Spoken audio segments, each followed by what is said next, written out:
As promised, this is the first recording of Sex Week, and so I let my wife. For those of you out there with church on Sunday, you knew what was happening and what was going on. So do me a favor, just like, subscribe, share this because it's not on our regular platforms. It's only on my personal platforms and Sister Jennifer's personal platforms. And we're gonna put it on Brittany's as well. We'll give her so she can share it. And so I'm going to let my wife introduce who our speaker is and who our guest is and right into it. So, actually, I'm going to let Brittany introduce herself. I'm just going to say I'm so excited. See how she's so disobedient. I'm so excited that she's You here. see that unsubmissive spirit showing up already? Like there's an unsubmissive spirit in here. She did. First of all, I'm just glad that she's here, that she made it. Barely made it to the house because I ran out of gas, but that has nothing to do with it. When you take a gamble, sometimes you win, sometimes you lose. But anyway, I'm so glad that you're here. I said, Brittany's in my house. I'm so happy. So I'm going to let her introduce herself. I first learned about her. I was watching Miss Kev on Stage is the Love Hour show. And I was like, she's got to come. So I'm happy she's here. And I'm going to let you introduce yourself. Absolutely. Thank you. First, I want to thank Pastor Lady Stratford and the Carmel Friendship family for this opportunity to fellowship with you all. You know, everybody says the church don't talk about sex, but you are not only talking about it, dedicating a whole week to it. It really is. It shows your heart as a pastor for your people and you all as leaders for where you want your congregation to go. So I'm really, really grateful for that. But I am Brittany Broaddus-Smith. I am the founder of the Intimacy Firm, which is a faith-based sexuality education and intimacy coaching agency. I'm based in Philadelphia, Pennsylvania.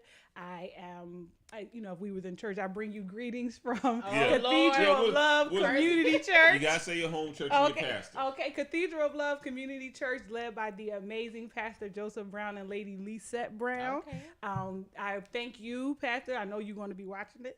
For releasing me to come, because you know this is still ministry. You can't just be going anywhere now. You're right. And You're so right. He definitely did his research before he said yes. So I'm glad that we are here. Well, I'm glad I passed the research test. Absolutely, I appreciate it all. I am a Christian sexologist, the #1 Christian sexologist. Okay. If you Google, don't believe me, Google me. Okay. Yeah. I have a background. I have a bachelor's in psychology, a master's and license in social work, and another master's in human sexuality. And I am in my final year of coursework for my PhD at Lancaster Bible College, Capital Seminary. And I am, this week is buckle your seatbelt is all I'm going to say. And so Did you say you were a speaker? Did you say you were an author? I am also a speaker. Yes. I am also a 3-time author. Okay, that's cool. Thank you. Now you sound like my son now. He's like, my mom do this and my mom do that. Yeah, that's good. Yeah. That's good. Yes, thank you. So happy to have you here. And so before we get into today's subject, I think the main thing is kind of, we touched on it yesterday and Sunday. We wanted to talk about sex from a biblical Christian perspective. But oftentimes we realize that there are a lot of things Jeff and I found over the years in talking to people, couples and singles alike. There are a lot of discussions that are not had in a Christian environment. So it causes us to get misinformation, bad habits, and we take those bad habits into relationships. And so we wanted to just help bless people, clarify some things, and just give people's God's view on sex because God created it. And so, Ms. Brittany, we're going to let you jump us right into it. And from my understanding, y'all got an activity, something going on, so I'm going to sip my coffee. Yes. So, for this, to start off the week, I wanted to ground it in positivity, right? A lot of us as believers, Christianity in general, gets a bad reputation for being sex negative and oppressive. And we want to first unpack that. Before we get anything else done, we have to ground it in, sowing the seed in good ground, right? So today we're going to talk about Christ, the clitoris, and culture, how to be a sex positive Christian. And so to do that, we're going to start with a little activity. If you follow me or know me at all, you know that I love a good game now. And so this is technically a game, but not really, to really kind of unpack where you are, where the two of you are, as it relates to sexuality, right? But really, so ask the question. I'm ready. So this activity is called "Why Are You This Way?" Okay. Right? Why are you this way? So I'm going to ask you a question, and I'll give you 2 options. Okay. And we believe in consent, but in this particular activity, it's forced choice. Okay. You have to pick one. Don't say it depends. And Pastor Q, I know you like to bend the rules sometimes. No. Time out. Really, who bends the rules the most is her. It's gonna be me. It's her. It's gonna be me. It's her. If you give her 2 options, she'll find a way to make a third. So it depends. It seems like a little bit of both. Oh, okay. I think this and that. Yeah, well, actually, is it Let's the summer or the winter? Don't be nervous. Okay, it's simple. It's simple. Okay, so the first one. When you think about yourself as a man and a woman, when you wake up in the morning and go out into the world, do you show up as a medicine cabinet or a file cabinet? Ooh, I show up as I'm gonna say a medicine cabinet. Yeah, you definitely a medicine cabinet. Why? Because I like to help people. I like for people to feel better. That's hard. That's a hard question. Yeah. I agree. You are a medicine cabinet. I think I'm a medicine cabinet. Okay. Yes. What about you, Pastor Q? He's a file cabinet. I see. Well, you know what? I'll agree to that, but I disagree. I think I'm a file cabinet too. You full of information stored away. Yeah, I'm a file cabinet here. You get ready. I'm a file cabinet. Okay. I'm a file cabinet. Why? I say I'm a file cabinet because I feel as though that I've been through enough things and have seen enough things to give people the information they need to make the choice they want to make. And so I'll give somebody the information and let you do what you want to do with that information. Okay. And so how are those things, both of what you all said, how are those connected to your womanhood or your manhood or your idea of womanhood and manhood? Well, I would probably say because information used correctly produces the right results. Come on. So does medicine. I mean, it's not there's no right or wrong. Yeah, but you definitely bring a softness to the table that I don't have. And so I'm kind of just like, hey, this is what it is. It's facts. I mean, you mediate between me and the kids all the time. And so I would be a horrible single parent. So I definitely think that thanks for agreeing. So I definitely think that Okay. Okay. And for you? I don't have an answer for this one. Okay. I don't have come up with one. I don't have an answer for this one. I mean, you said you like to make people feel better. You like to help out. And how is that connected to your womanhood or, femininity or if at all, if there's no connection? Because this particular question was about your womanhood. When you just said femininity, I think of, if we take it all the way back to the garden. Come on. When he created woman, he looked at Adam and he was like, okay, I'm going to make you a helper. And this helper is the same help that's used for the Holy Spirit. So this is something you need. This is something that's going to help you and make you better. Things that you could not do without this help, you're going to be able to do because you have it. So that's kind of how I. So as a woman, you come in to make things better. You see things in its raw sense, and then you put your little razzle dazzle on it. There we go. Like what Luther said, a chair is just a chair. Right. Sitting there. Okay, go ahead. Even when there's nothing. Oh, sorry. I make that house a home. Oh, come on. All right. Now, okay. Next question. Together. In your relationships, in this really particular husband and wife, Are you? I had no other relationship. I mean, we've had relationships. Correct. Think about that's what I was thinking. Like, but previously and then this one, because y'all been together for hundreds of years at this point. 22. So, that's a long time. Well, 23. That's 23. That's 100. What you trying to say? It feel like 100? No, that's 100 nowadays. Well, we thank and praise God for the longevity. Yeah. Are you or have you been an antibiotic or a multivitamin? I can speak for her and say she's a multivitamin. No, we speak for you. For me. Speak for yourself, baby. I'm an antibiotic. Okay, why?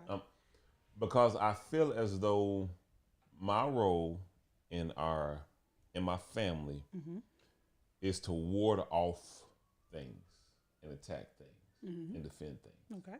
And so I am probably not the one that does the most I would definitely be the one that wards off, defends, protects, attacks versus the energy behind going to go do something. I really like that. All the times I've done this activity, nobody's ever painted the antibiotic in a positive light. For real? Ever. Well, they must not have taken the antibiotic before. Right. They present it as like, antibiotics are temporary. It's come to fix something that's already, and then once you're done with your 10-day cycle, you don't need it no more. Yeah. That's how they present it. I've never seen it. Go ahead. Yeah. All right. Lady, how about you? I'm a multivitamin. Okay. Yeah, I agree. We're talking about in the relationship, just a husband and wife relationship, right? So I would say I'm a multivitamin because I can see where there's a lack, and where something needs to be built up, and I see it, and I can go in and kind of help with those areas where there's a lack. I agree. That's what I Awesome. am. Okay. All right, now we finna. Y'all ready to take it up? Hey, we take it up. Let's go. Crank it up. Ain't nobody scared. Okay. Ain't nobody scared, Craig. I'm the only one So scared. this is a 2-part question. Yeah, she nervous as fuck. This is a 2-part question. Bacon. If when you think about yourselves as sexual beings, if you were to be purchased from a department store, would you come from the home goods section or the grocery section? Why is that funny? Cause she knows. As a sexual being. To take a part, we're gonna switch it, but right now, personally, I would say you want to go first. I'll let you go first. I don't know. Well, since I used to work retail, and I used to manage both sections. I know the reasons why people go into both sections. come on, give it. And what you're shopping for and what you're looking for in both sections. And so I would definitely say the grocery section because For yourself. For you, we talking about you. for me, When you think about yourself as a sexual partner or sexual being, sexual being. As a sexual being. Yeah, the sexual being. Where are you coming from? grocery section. Why? There are different types Okay. for different reasons. Okay. And they can all meet different needs. Okay. And so whether you want a snack, whether you want a long cooked meal, whether you just want some long cooked meal. a home Something cooked that's meal. gonna take time. Something gonna take time. Thanksgiving versus Monday night. Yeah, This is it's all different. that's like Who's trying to say home cooked? home cooked. No, cause boy, long crock cooked. marinated and Yeah. all that kind of stuff. Cause and there's like so many aisles in the grocery section, Okay. and so there's a lot of different needs that come from in different types of diets and everything. So I would say grocery. Okay. Lady, how about you? Oh my goodness. Well, I'm gonna say home goods. I don't know why, but Why you gotta say opposite what I want say? you to take a second to Yeah. know Let me why. think about home goods. So It's like bath towels, stop. furniture. Don't present it. You what? putting a I spin know on the way it. he's saying Don't it. listen to him. But I like it because it's nice. For one, it smells good. It's nice. It's relaxing when you go in. And you could go in to get something and just get it and get gone. Or you can actually just go in and not really know what you need. But then when you get there, you really enjoy it. That's grocery. You know? She said it was relaxing. Did you hear? Y'all missed that's it. home good. Y'all missed Okay. the glory in know it. what? Yeah. She I said like it was that. relaxing when you Yeah. go in. Yeah. That's what she said. That's what she had said. I mean, that's what she had said. Now, okay. So when you think about all that you need, when you envision either now or even before you got married, whatever, the last time you thought about what you needed in your ideal sexual partner and you had to buy them from the store, where would they come from? Groceries or home goods? Oh, groceries. Why? I'm hungry. No. Okay, well, amen. Some folk get hangry. Okay. Grocery store has, sometimes they have a little furniture in it, but grocery store is going to have more of what you need. And you're going to be satisfied from the grocery store. That's yeah. And I'd probably say if I had to think of what I would look for, it would be grocery. Yeah, grocery. Cause home, and just my opinion, when I think of it's grocery. Okay. And so, cause there's the different variety, the different things to do. You're going to and get stuff. what you need. Yes. You're going to get what you Yes. Yes. And nothing wrong with home goods. But sometimes you gotta take your groceries into the home goods area. I mean, they sell snacks at IKEA. Yes, they do. They sell food. Yes, over they there. do. Okay, so what do y'all think? Why do y'all think I did this? What was the point? What do you? How does this connect to what we talking about sex positivity? Just thinking of it in a light that's not negative, where it's not dirty, but it's relatable to everyday everybody life. can connect Yeah. with it. Yeah. And there's different types, and there's no need for, it's differences. Absolutely. It's the freedom of the nuance and the diversity and understanding that sex is not one thing. And really understanding, and the fact that I went from you all as women, a woman and a man, and then you all in the relationship, which is a role, like husband and wife are roles that you play, and then when your need. So you went from your identity to the role to the need, from woman, man to relationship partner to sexual being. Okay. Is understanding it holistically, and that really is what sexuality is all about. Many of us hear sexuality and get stuck on sex. Yeah. Right? We can't see past the first 3 letters, and which makes us stuck, and which is not really a sex positive view. When you think of sexuality, and when you think of sexuality, you think of your humanity. If you only see yourself as a sexually active being, then you're not seeing yourself in the full view of how God sees you. Yes, we were created sexual beings, but the time in which we are having sex makes up such a small part of our lives. And our biggest struggle is unfortunately, it does make up a small part of our lives. I think that there should be more time allotted. That's not unfortunate. But because even if the kids and everything. So what I suggest is just a slow walk through the grocery aisle on occasion. Like, just yeah. But if you expand your view, though, you will find it make more time for that slow walk through the grocery aisle, right? Because you're trying to see yourself holistically. Will help with body image. Will help with prioritizing. Will help with taking some of those negative stereotypes around. Like when I tell my clients to schedule sex, and I'm like, what? That's boring. That's not this. I'm like, scheduling sex makes for more sex. Really? Yes. Scheduling sex makes for more sex. Scheduling sex makes for better sex because you've already put aside any type of competing priorities. And whether it's the children, whether it's the growth, all of the things that you need might to think feel. about the kids. But you may not, but some people do. Yeah. And that's we'll get Like, I into broke that. my arm, man. Get some tussin, drink some Sprite and ginger ale. You be all right. Right, and so we'll talk about this more on Thursday, but then that sounds like your more spontaneous desire than responsive desire. And someone who is a responsive desire, responsive arousal, needs things to be in place and just so. Right. Yeah. Whereas you're like, it's Tuesday, she walked past you, she fine, let's go. Yeah, that's not me. Blank them kids. Forget them kids, right? Yeah. And so we'll get into that into Thursday, how to navigate that, but that's what that is. So I said all of that to say that in order to be a sex positive Christian, that you have to expand your view. Okay. And look, can I say? Yeah. Say it can't just be penis and vagina. You have to go beyond that and understand, even from the garden, like you mentioned in the garden, when he created Eve, that was human sexuality being born. Right. From her body, when he said bone of my bone, flesh of my flesh, she was altogether different from the other animals and all of that. That was human sexuality created. And then we understand pleasure and all those things, because the clitoris, which we talked about, is not a technological marvel.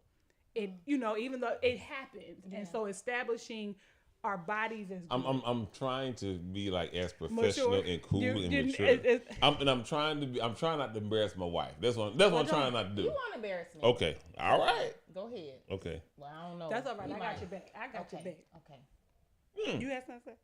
I am listening and learn. Because it's my friend. And I guess no. Because I say embarrass.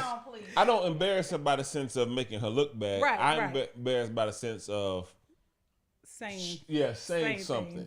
Saying things. And not necessarily saying things to make her nigga like, cause she's more reserved than I am. Right.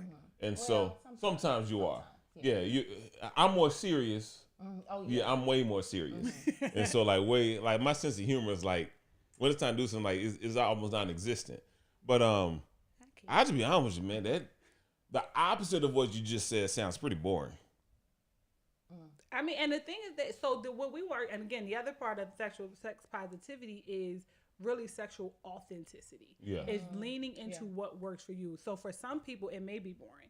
But for some people, the consistency and the dependability of like missionary Monday, Tuesday, Wednesday, special things on my birthday, I can count on that. For some people, that works. And so sex positivity is leaning into what works for you and not trying to replicate something that you heard or been told or seen on TV or seen on pornography or heard your girlfriends or your homie. The group chat may say a thing, the barbershop may say a thing, and you try it, and then you then begin to, instead of, this is churchy, but you know how the word says God will give you the desires of the heart, but now social media is giving you the desires of your heart. Porn is giving you the desires of your heart. And so sex positivity is taking that inventory of what is it that, who am I? What roles do I play in that arena under the umbrella of sexuality? And then what do I like and what do I want? So, and for... Are you going to talk about how we find out? How do we know? Yes. If you don't know who you are, what you like. Yes. Things that you could do. Yes. Maybe not today per se, but definitely we're going to get into it for sure. This exploratory. Right. Like, ain't nothing wrong with exploratory, like exploration. Right. Get into that. But exploration is different depending on your I want to look at my exploration. I want to right now. I'm like JG Whitworth. That's different for your relationship, depending on your relationship status. Exploration gonna look different. So first and foremost, again, when we're talking about how to be a sex positive Christian, we have to recognize that purity has been hijacked. Yes, we have the word purity culture. People are like trying to recover from purity culture and all of these other things. They're deconstructing Christianity and all these things. And my position is, if you have to recover from it, it wasn't the gospel. Because the gospel transforms. Yeah. And so we understand that when God, blessed is the pure in heart, for they shall see God. It is a full body holistic mindset of how you follow and obey Christ with your body, with your thoughts, with your questions, with your deeds, and all of those things. And it's like, so now it gets to the point of, it's not that holiness isn't right, because we have those people that say holiness is still right. Yes, it is. Right? But some of our definitions of holiness is wrong. Yeah. And so that bad exegesis. Legalistic. You said bad exegesis? Bad exegesis. Oh, damn. I was like, what? No. I said bad.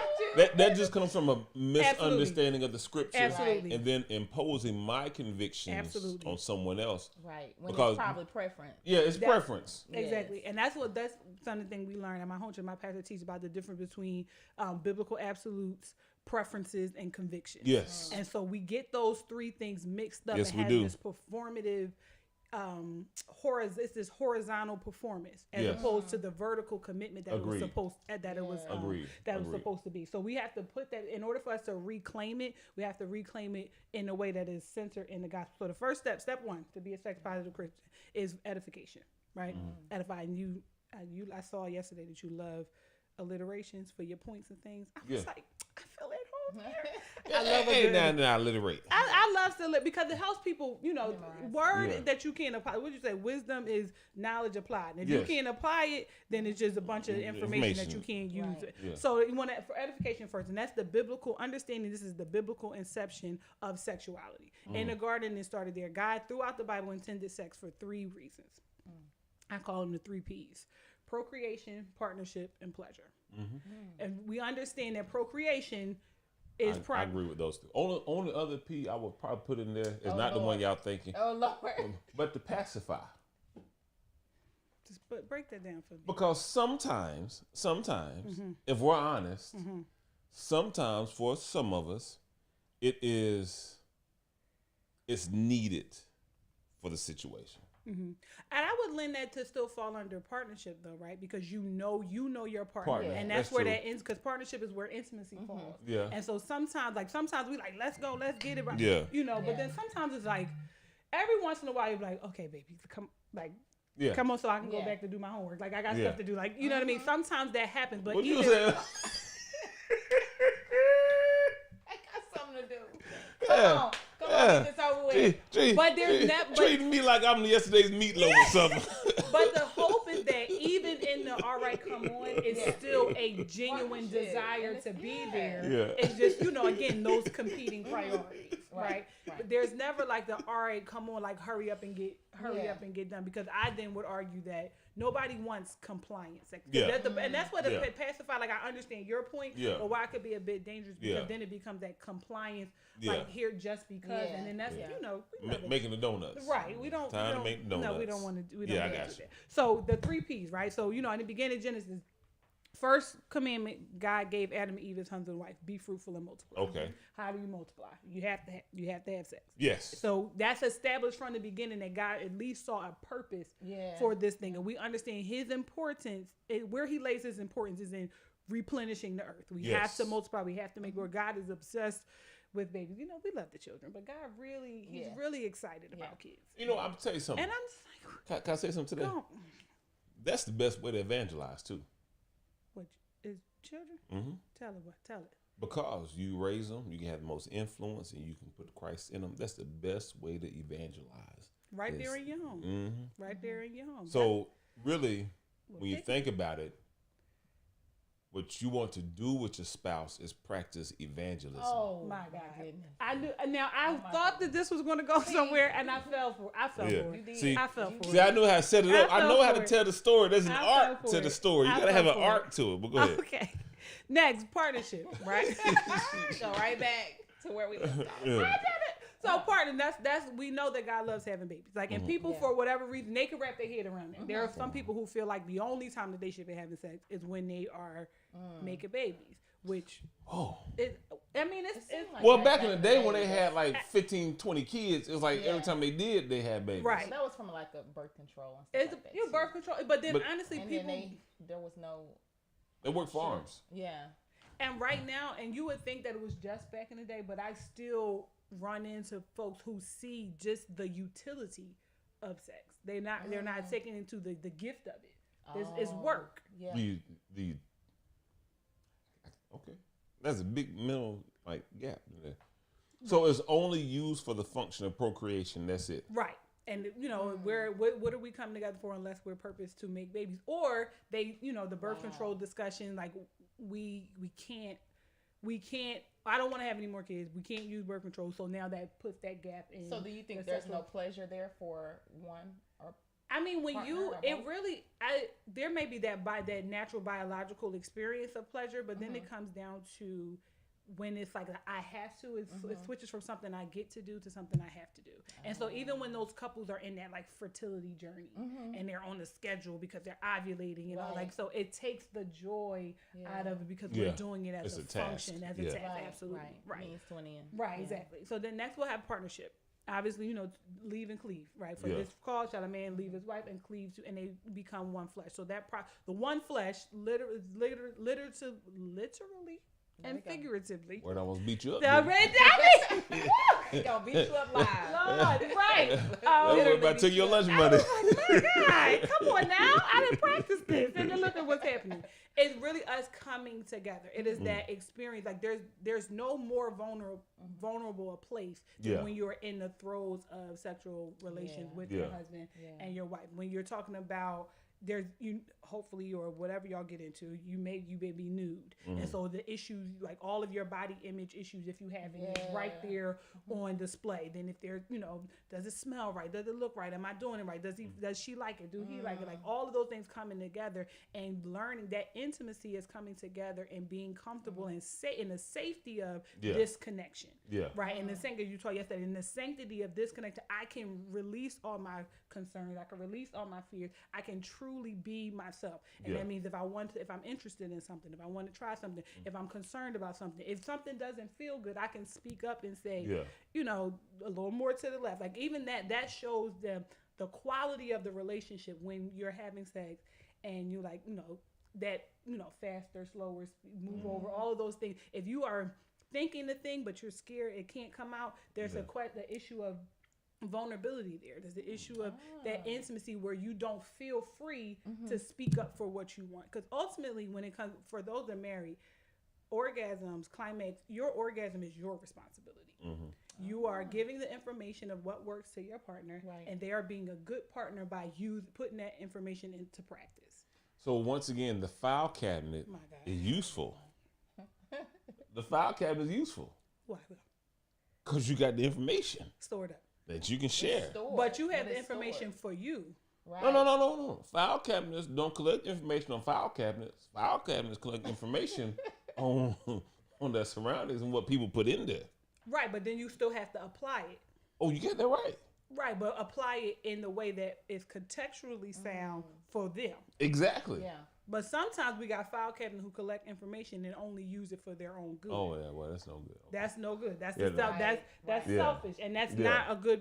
That's not a good partner. But it's also beyond sex. Again, if we're looking at sexuality, intimacy is a process. Yes. Right, and that on Wednesdays when we'll talk about the myths of intimacy, and they said we'll become one flesh. Become is an action. Become is a verb. Like it when you say I do, it don't just it don't just click into place. Yeah. You have to continuously work on that thing and figure each other out. And for those of us who've abstained our whole lives and we get to the honeymoon and think, oh, it's just going to work.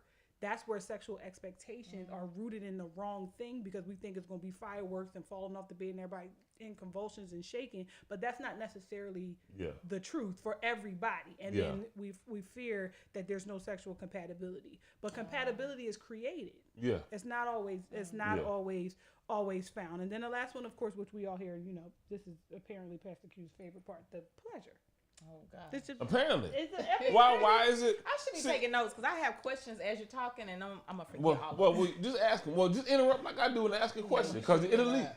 Well, because you got to make it interesting. That's the difference between no. All I'm saying is like when I'm teaching and preaching, the interaction makes it better.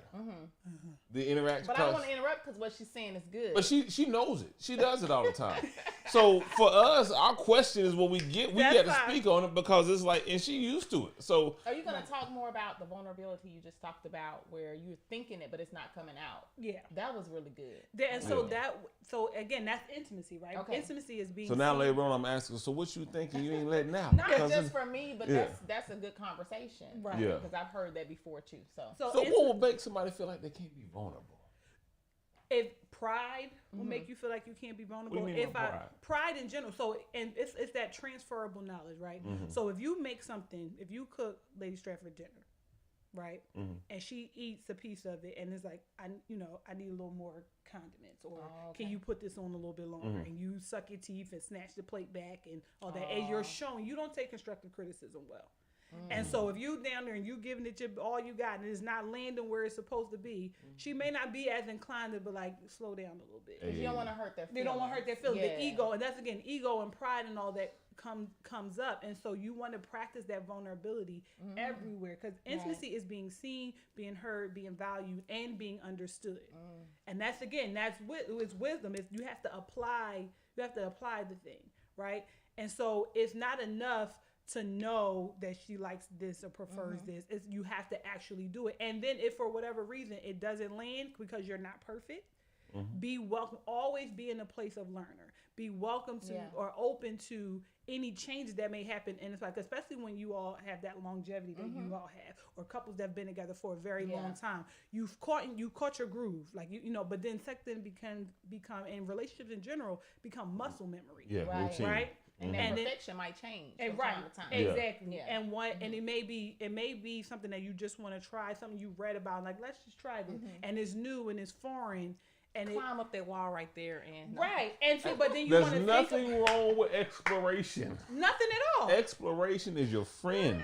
But then again, it also everything still has to align. So exploration is your friend. But if you know that your partner doesn't like surprises, right, and don't do well with not having a plan, you want to introduce your idea ahead of time. Give them an opportunity to digest it, and then you that's why planning and scheduling sex, or even setting dates for new things is a benefit, because if you have a partner that's a little more reserved or a little more slow to the uptick on certain things, you say, hey, on Wednesday I read about blah blah blah blah, I want to try it.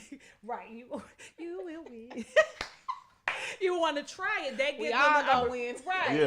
They give them the opportunity to, if they want to do their own research, if they want to have questions, and then you don't have that on the other end, feel like, I can't ever try nothing, it's boring, or every time I say something you got a problem. And it's like we're not speaking each other's, it's sometimes not speaking each other's language or our love languages, but also sometimes it's just a simple thing of timing. Right? And I would assume that would be better for more aggressive people, or just to have that thought process of that it's not just you in this space. Yeah, not just somebody might be caught off guard by something. Right. And then actually taking into consideration what the other person might feel, and how they have to process things. Absolutely. And that's intimacy. That's creating vulnerability, fostering a environment where vulnerability is safe. Your yes has to be as safe as your no. Yeah. So how can you, if you're single and you're waiting, or if you don't know when you're gonna find this person, and how can you know ahead of time what you like and what you want if you're not exploring or doing anything? Are we talking about sexually? Sexually. So it's interesting because it's one of those things where, again, it's that transferable knowledge, right? So I do a series on my page about pleasure beyond like exploring non-sexual pleasure, and really that's what the heart of sensuality is. We have, for whatever your capacity is, whatever senses you have access to, there is a way to take in pleasure in that way, and then you transfer that information to when you get into the sexual space, and then use it, and it may be at least a starting ground, so you're not starting at zero. So for example, if you enjoy candles, you love candles, you love the way they smell, it calms you and all those things, it's a safe bet that you'll want candles burning during sex, right? If there's a certain, we got a whole cabinet full of candles, right?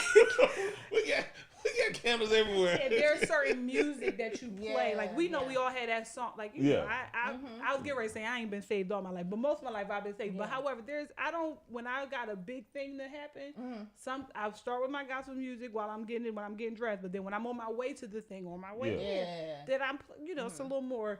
Yeah. I ain't never scared. Okay. Yeah. It really is T.I. You don't know me, but that's neither here nor there. Okay. And so if you feel like there's a certain song, then they kind of get you. That's still getting you in the mood, getting you in the mindset. Playing that while you're showering, playing it when it happens. There's a lot of I speak a lot of times with women who have issues with. Say it. I'm trying to find the most PC way to say, with being on top. Okay. And so they don't feel comfortable. You about to say right? I know it. Yeah. I know it. You got to. Oh Lord, I was okay. Being on top, you had to. This wasn't me this time. That was Sis Stratford this time, and so I mean we. Well, but you know what? I've talked to couples in the past where they felt like that was sinning, and they felt like from the back was sinning, like that was their. Wow. That was an issue for them.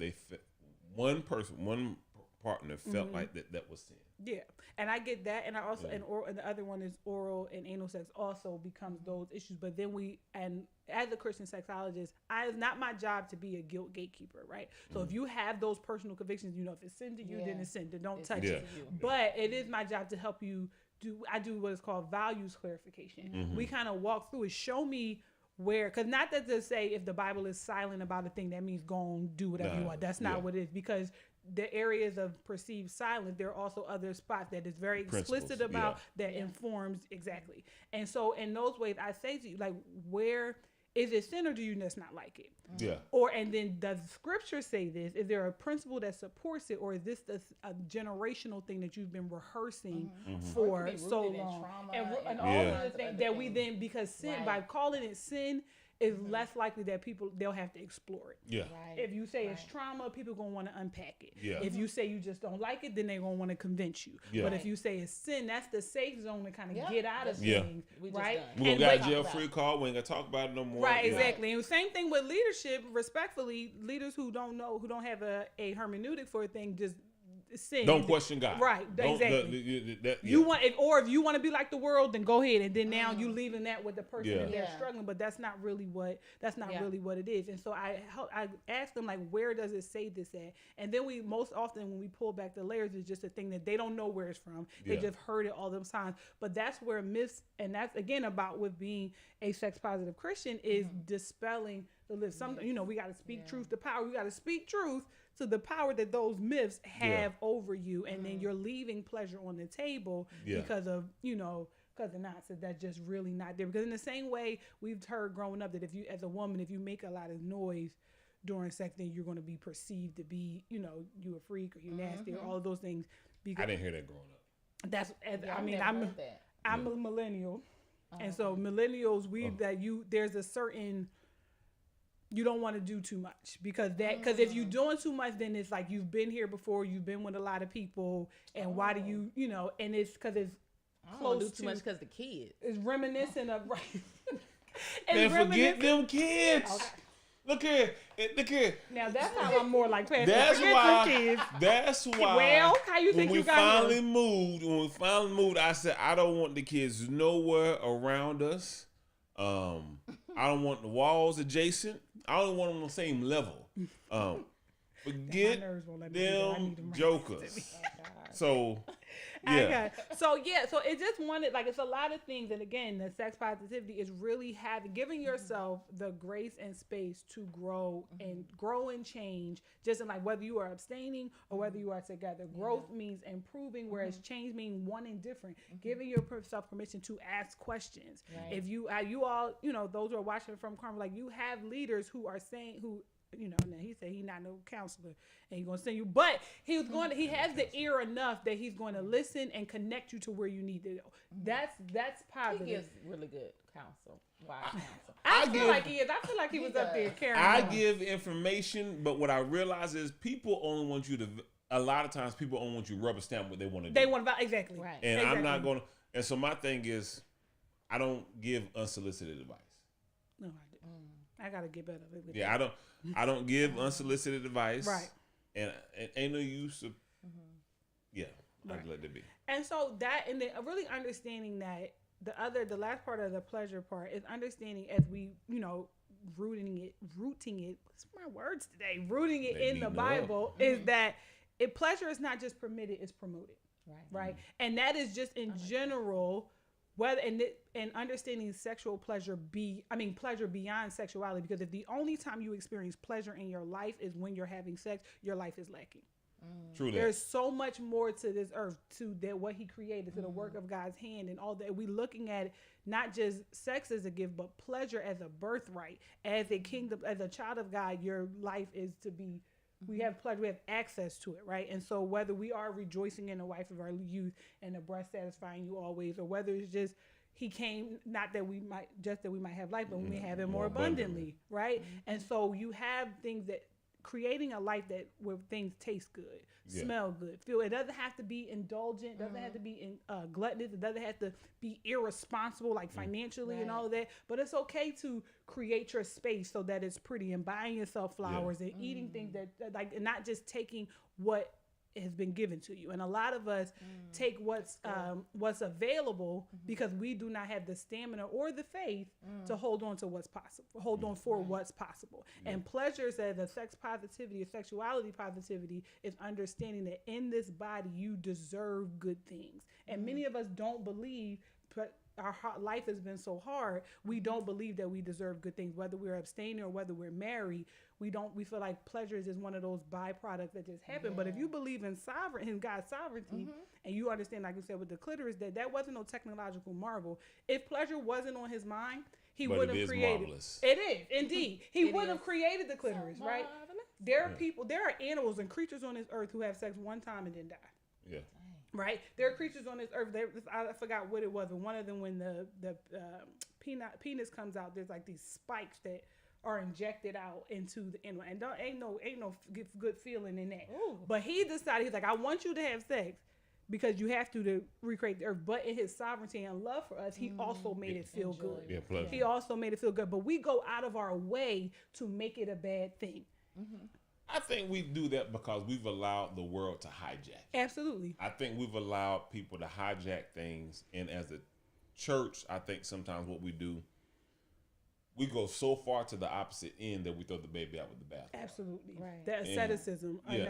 And again, that goes back to, that is still performative purity. Yes. It's still a performance. And there's ain't no God in that. Like, what was it? I'm going to forget. But it was Samuel, when he was like, God told him to do something, and it was like putting on for the city, like letting everybody know, I'm so saved. Was it Samuel?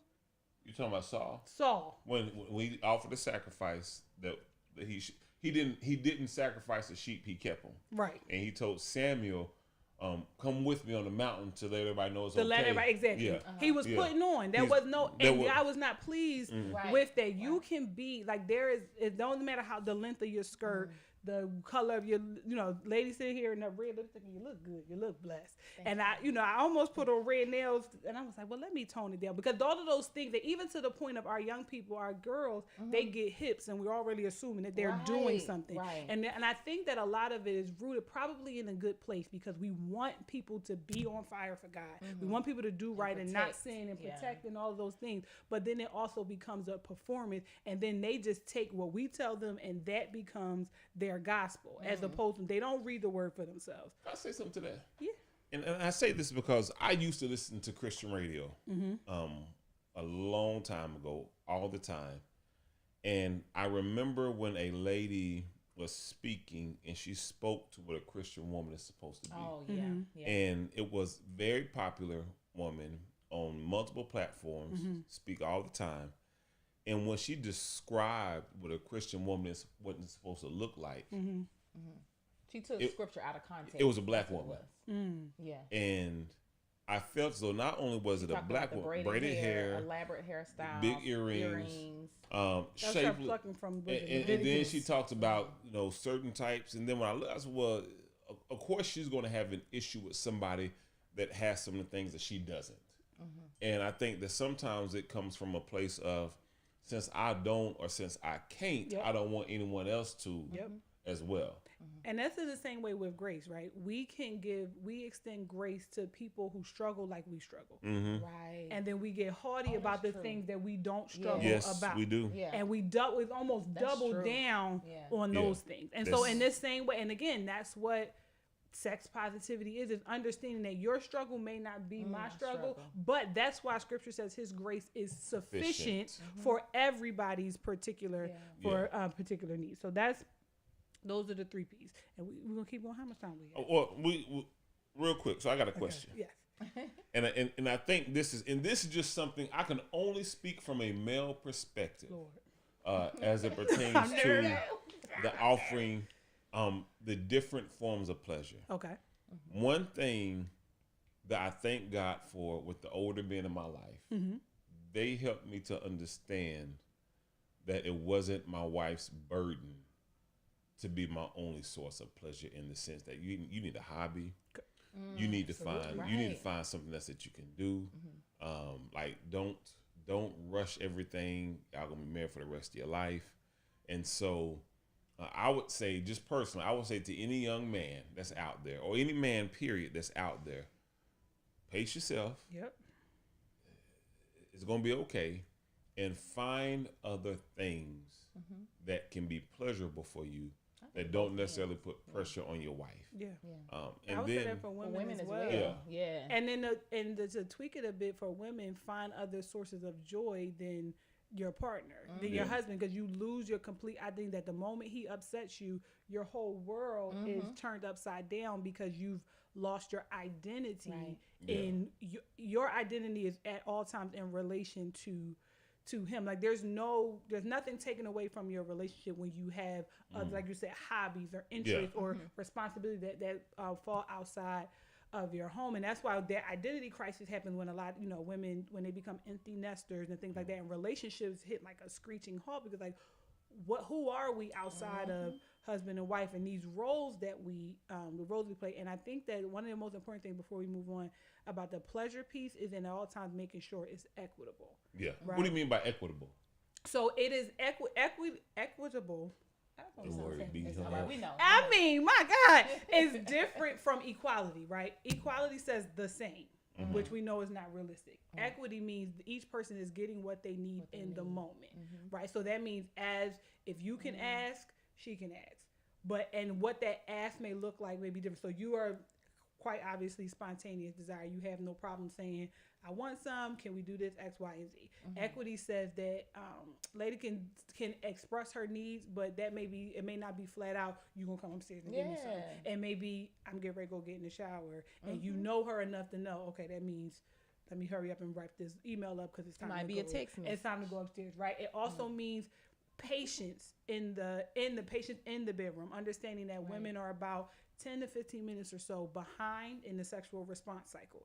So just because you up don't mean it's time to go, right? It means taking your time, and when it even said may her breath satisfy you always, because he was talking to the son in that moment, that's where that was. When you think about it, the breasts are erogenous zones. So if her breast is satisfying you, she's also we going to discuss the erogenous zones later on this week? Yes, we are going to discuss that's the cool. erogenous zones later on. We got to lay the foundation. Just now. the fact that folk don't know what the erogenous zone is, you're already starting behind. We are. Right, but also you got to understand that it's a good thing to even talk about arising, because if we started with the arising zones, the people would have been they wouldn't listen for the rest of the week. Right. Yeah. So making sure you understand that you're not because being a selfish lover is not biblical. That ain't Christian. When you are all you in it and you're worried about yourself, those fruits of the spirit that we love to embody, that's not just how you engage the rest of the world. It's in your home, in your bedroom, as well as it's your character. How does your character show up in the bedroom? And if you have a I got mine, you better get yours type of mindset, that's not dwelling with your life according to knowledge. That's not time or patience. Patience. You okay? Yeah, you definitely self-control. The self-control is the honestly, you said it. I was working my way. It really, because here's the thing about self-control and sex positivity, which is what we'll talk a little bit more about when we get to the abstinence piece, is that the self-control and discipline that you need when you're abstaining, you'll also need when you are married, because if you've not been able to handle fornication, it's going to still be a struggle. Marriage is just going to be called another thing. Yes, agreed. Okay, and so that's where that's where we need to go. So next, and after you edify and understand the biblical inception of it, then you have to embrace bodily integrity. Okay, what's that? We understand. We know Romans 12. Present your body a living sacrifice. And be not conformed to this world and all those kind of things. But bodily integrity means that you understand that this is the temple of God. So what you do with that body being integral in all areas. That means in its upkeep. That means in how you use it, as well as how you regard it, how you speak about your body. How do you talk about, and when it comes to sexuality, people's body image and, covering themselves when they get out the shower, especially like turning off the lights, all of those things it still seeds shame because you're saying that there in some way there's something wrong with what God created. Genesis 1:31, God saw all that he had made and said that it was very good. Of all the things he created, the human body was the one thing that he said was very good. But again, things that we've been through in life has taught us not so much, even to the beginning of where we learn about our body parts, especially around black families, black little girls. It's the pocketbook, it's the cookie or the wee or those kind of things. That seeds shame. When you say foot, ankle, head, back, I never. It took me a while to figure out what pocketbook was. Didn't know. I thought you were talking about what's wrong with a little black girl wearing a pocketbook. Oh Lord, I never heard that before. So okay, I learned something. You learned me something today. So they call it the pocketbook, the flower, the cookie, every other thing but the vulva. Yeah. And the fact that even that word is strange for some. We're gonna meet Veronica. We're going to meet Veronica the other day, but right, exactly. And so even that, not being able to understand the vulva from the vagina, that's an area of seeded. You taught me that, by the way. Thank you. Thank you. So I learn other parts. So we're gonna go through that, but if understand even that, like knowing it's a connection. Knowing anatomy and knowing pleasure go hand in hand. Yeah. So to be able to be a good partner, you have to know your partner's anatomy, even though you don't have it. We think we only know ourselves, but being aware and validating your partner's existence. That's where the information comes in. I'm just saying. I'm telling y'all, file cabinets ain't all that bad, but go ahead. Okay. File cabinets are great. Nobody said it was nothing wrong with the file cabinet. I'm just saying, like, it's.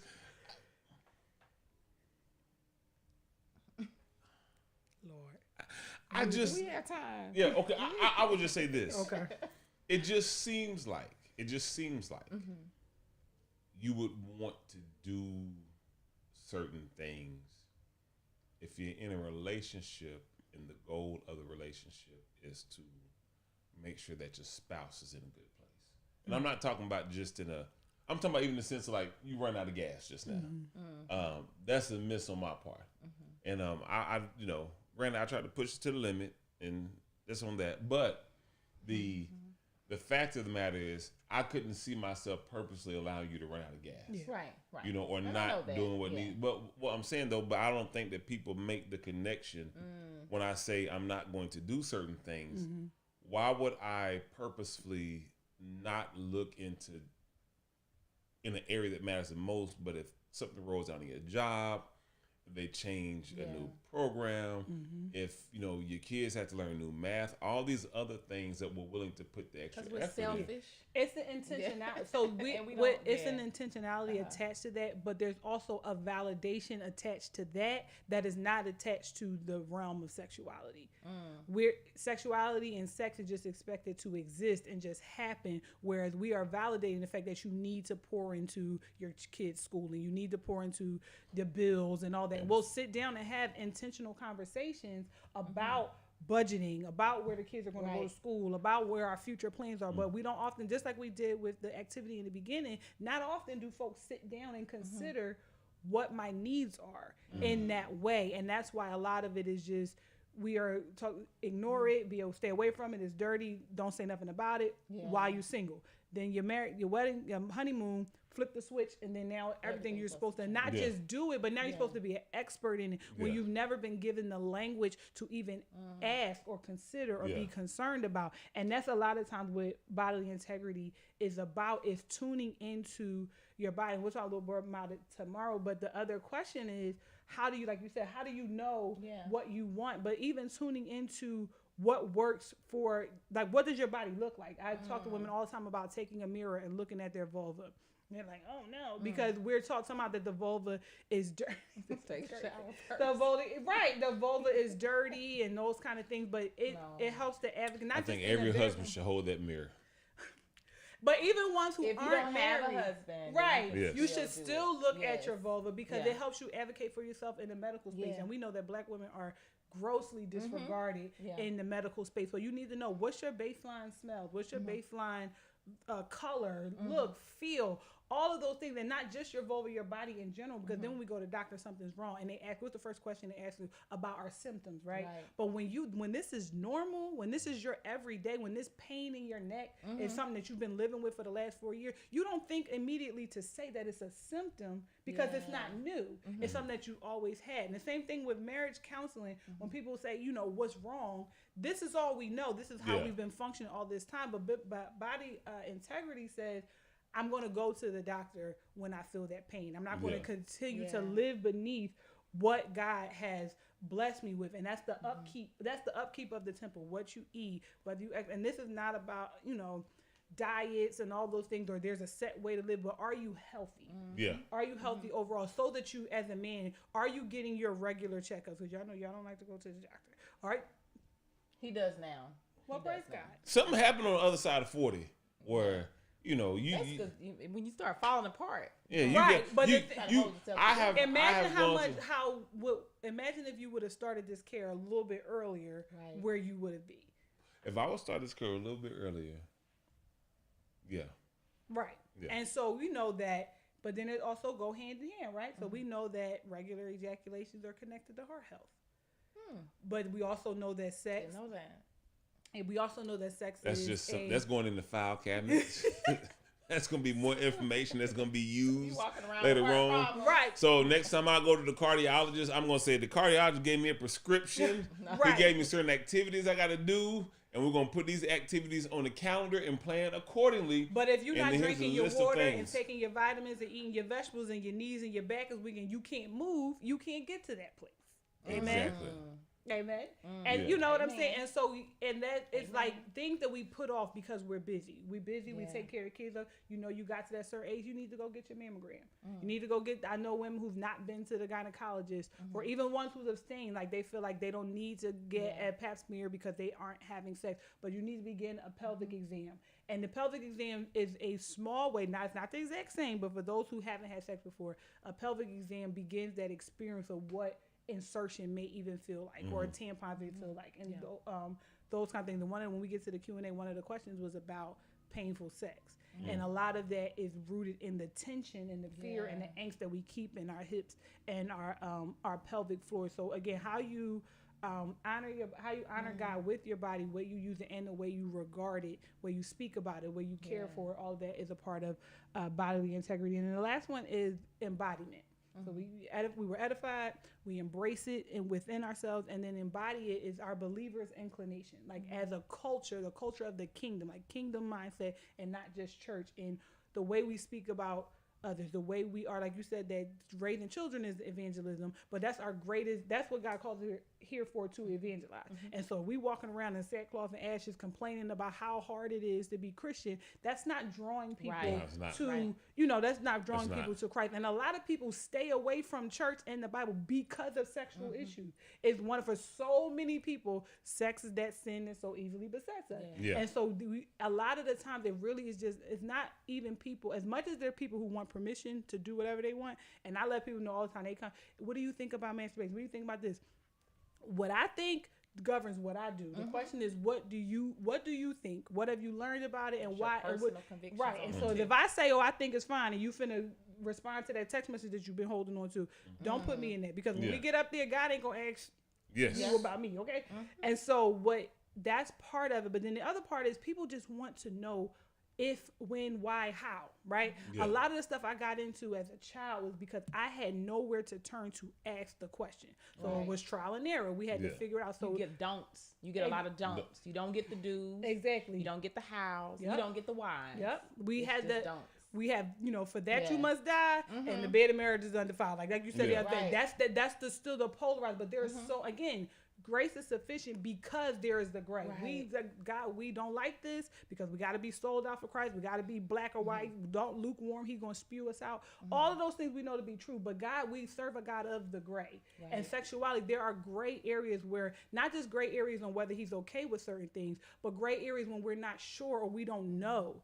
We don't know. So you have being able to ask the question, creating an environment in your churches, in your homes, particularly being askable adults as parents, so that we want our young people to abstain and wait till marriage and all that. But even statistically, in my field, statistics show that kids or young people who get comprehensive sex ed are more likely to delay sexual initiation than the ones that don't. Right? And so anything wherever there's a space of secrecy, there's more risk taking. That is true. That's true. That's true. And so I think we get ready to wrap up. Yeah. Okay. So as we close it, ultimately with sex positivity, sexual freedom, sexual authenticity is understanding that sexual freedom as a Christian is not discovering what you are allowed to do. It's not discovering what you can get away with. Too many times, I've read this somewhere, too many times, or we've moved to a place where it's not what must I do to be saved, but what can I do and still be saved? Right? And so we're not looking for this week. We're not looking for permission. We're not looking for permission to sin. Absolutely. We're looking to see what is God's heart for sex, intimacy, and relationships. Understanding exactly, and understanding that means limits as much as it means possibilities. Right? And so we want to move, so we shift our minds to like, God, we want what you want for us, which means we don't want to do things that you don't want us to do, but we also don't want to leave things on the table because out of fear, misinformation, bad theology, and all that. God, both of them, the limits and the possibilities, were both gifted to us by God. Those limits help us to enjoy the possibilities. So we need the limits. See, that's that. That's the benediction. That's that medication right there. That was. So that's the medication. That was good. Yeah. I like God of the Gray. That's a series right there. Yeah. That's good. Uh-oh. Lord. No, I'm just saying we discussed that. We discussed that the other week in Bible study. And I think I get the intent, the heart behind the people that have an issue with that. But the truth of the matter is that it's not as simple as we make it out to be. Right. It's almost case by case. Yes. It is. And that's why grace is sufficient. And honestly, if it was that simple, if it was black and white, then we'll get to a point where we've got God all summed up. Yes. And why would you want to serve a God that you can all sum up? Figure out. And just for those who want to question my reasoning behind it, my theological argument is this. Leviticus clearly states the punishment for adultery and murder. Clearly states it.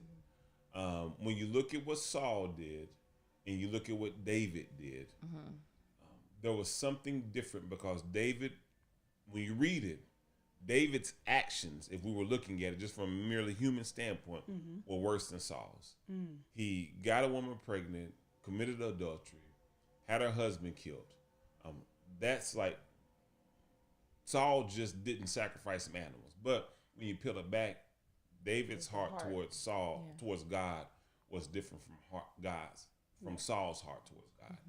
And the issue is that we really can't see the heart of an individual. Right. We make assumptions. Yes, we look at fruit, but we really can't see the heart of the individual. And I take issue when you assume you know somebody's heart better than God. Right. And so the whole point behind all this is to help people out, not just give people a license. Like Absolutely. You said, so, Absolutely. That's good. yeah. So I'm gonna go with my medicine cabinet here and go get her some gas in her car.